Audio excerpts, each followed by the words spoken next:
areas. And social responsibility should be really important to architects. We need to be aware of the impact we can make on communities and individuals. The whole idea of like local communities, local building materials, local food, all of that makes a lot of sense, because if you look at like our great-grandparents, that's pretty much how they lived their lives. I think the future of design may depend very much on the future of technologies, how it will change the society or how users will use the space.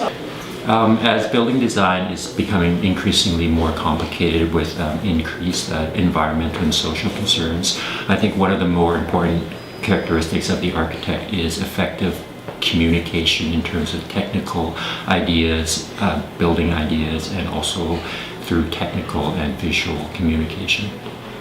I think that the future architect need to be better listeners to the local stewards, because they are the one who will be living in these buildings or neighborhoods or communities, and they are the core component of any successful community. I guess the most important quality in architecture, I'd say now for me, is promoting social interaction, not just sustainability, which is kind of the hot topic now. One of the main social responsibilities we have as architects is responsibility to all the constituents involved in the building project. And that involves the end users, the environment, the future generations, and lots of times those groups are not vocal in the process, but it's our job as architects to make sure that those constituents have a voice, and in particular the environment, which can't really speak for itself, but we have to keep it in mind when we design. Architecture is fundamentally a social discipline, and it's always the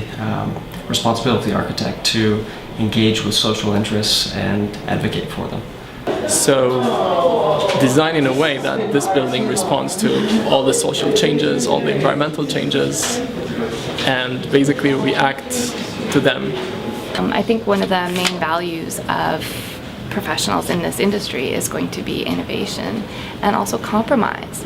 You know, being able to give and take and being able to look around us and be creative with the opportunities that we do have. Future architect steps back a little bit and become more of a facilitator, and they empower the local residents to build a more vibrant and livable neighborhood. Architecture not only have to be sensitive enough to respond to social change, but it also has to have the power to initiate social change.